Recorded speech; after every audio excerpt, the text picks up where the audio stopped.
Muy buenas tardes, profesor Miguel Menocal, facilitador del curso de Física Atómica Molecular, compañeros de la licenciatura en Didáctica de la Física. Esta tarde tenemos a bien el compañero Ramón García y Leopoldo Chen hablarle sobre una serie de temas puntuales y muy importantes sobre la física atómica. Hablaremos sobre el principio de dualidad, onda-partícula o teoría de Broglie y el efecto Compton. Yo les iniciaré hablándoles sobre el efecto Compton. Bien, las ondas de radiación, nosotros sabemos que las ondas de radiación electromagnética ionizante pueden producir toda una serie de efectos sobre los átomos cuando interactúan con sus partículas. Estos efectos, los más conocidos, son el efecto fotoeléctrico, que tiene como característica el que al chocar el fotón con los electrones, el fotón es absorbido y el átomo expulsa un electrón. Esa es la característica principal del efecto fotoeléctrico. La producción de pares ya se trabaja ya a niveles de energía superiores a los 1022 kiloelectronvoltios, encontrando un fotón por el cual pasa cerca al núcleo y al ser absorbido, ¿verdad? Al ser absorbido el electrón, forma dos partículas nuevas. Esa es la característica de la producción de pares. Y el efecto Compton, que es el que les relataré y les hablaré ahora, se da en niveles de energía superiores a los 100 kiloelectronvoltios. Los fotones chocan con los electrones al igual que en el efecto fotoeléctrico, continuando el fotón su camino con más energía que en el caso del efecto fotoeléctrico. Hemos, ¿verdad?, de una forma rápida, hemos visto los tres efectos más importantes, ¿verdad? Y era necesario traerlos, ¿verdad?, a esta distinguida audiencia para, ¿verdad?, fortalecer lo que vamos a ir hablándoles a continuación.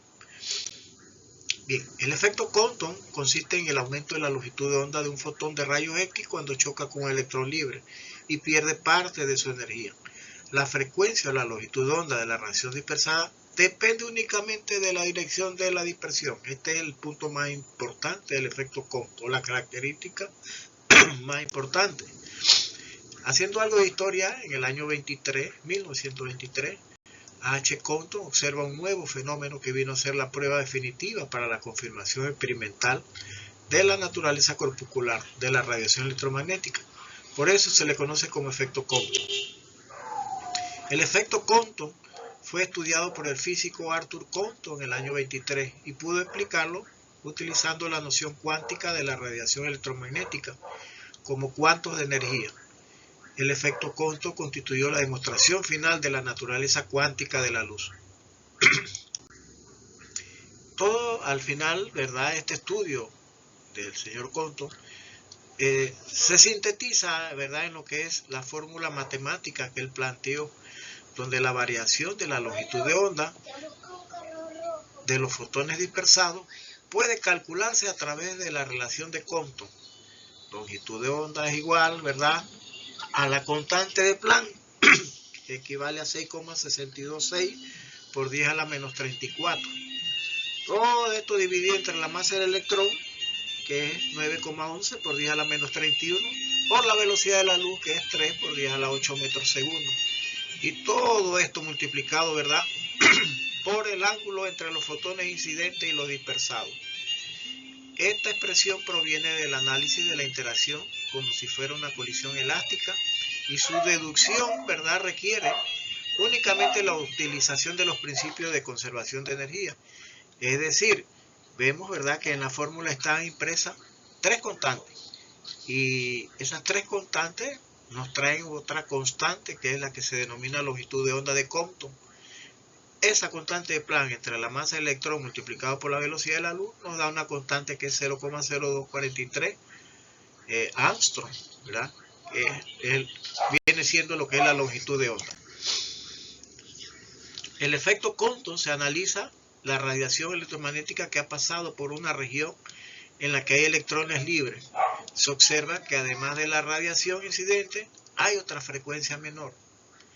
La frecuencia o la longitud de onda de la radiación dispersada depende de la dirección de la dispersión.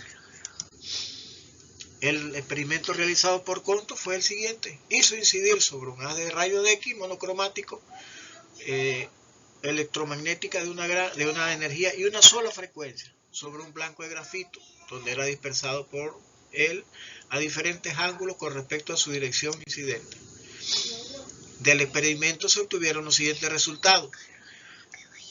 A pesar de que el haz incidente era monocromático, el haz dispersado presentaba longitudes de onda, la original y la otra mayor, en la cantidad delta, lambda igual lambda, llamado corrimiento de Compton.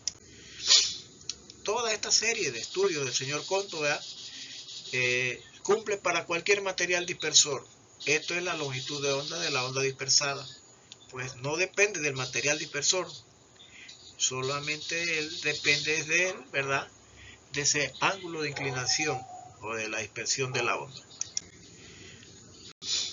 Bien, la explicación cuántica del efecto Compton desde el punto de vista de la teoría corpuscular de la radiación electromagnética, los rayos X son fotones de energía, ¿verdad?, y cantidad de movimiento, por tanto al incidir los fotones sobre el blanco se realizan colisiones entre estos y los electrones. Al final podemos sintetizar, ¿verdad?, toda esta serie de análisis del señor Compton con la expresión matemática, ¿verdad?, que se resume esa diferencia de la longitud de onda es igual constante de Planck entre la masa del electrón por la velocidad de la luz por ese ángulo, ¿verdad?, entre el ángulo entre la dispersión de los fotones. Y esa fórmula matemática la vemos expresada nuevamente aquí, donde H es constante de Planck, M la masa del electrón, C la velocidad de la luz y θ es el ángulo entre los fotones incidentes y dispersados. Es importante también hablarles sobre el efecto Compton inverso, donde también puede ocurrir un efecto Compton inverso, es decir, que los fotones disminuyan su longitud de onda al chocar con electrones. Pero para que esto suceda es necesario que los electrones viajen a velocidades cercanas a la velocidad de la luz y que los fotones tengan altas energías. La principal diferencia que existe, ¿verdad?, entre estos dos fenómenos, entre el efecto Compton convencional y los fotones, es que entregan energía a los electrones y durante el inverso sucede todo lo contrario. Podemos sintetizar que los resultados anteriores explican correctamente los resultados experimentales del efecto Compton y a su vez son una comprobación de la naturaleza corpuscular. La ecuación presentada del señor Compton permite calcular teóricamente el corrimiento de Compton y muestra que efectivamente el delta de la longitud de onda depende solamente del ángulo de dispersión. Nuevamente vemos, ¿verdad?, el gráfico y agradecemos la atención prestada, ¿verdad? Y a continuación les hablará mi compañero Ramón sobre el principio de dualidad y onda partícula o teoría de Broglie. Muchas gracias.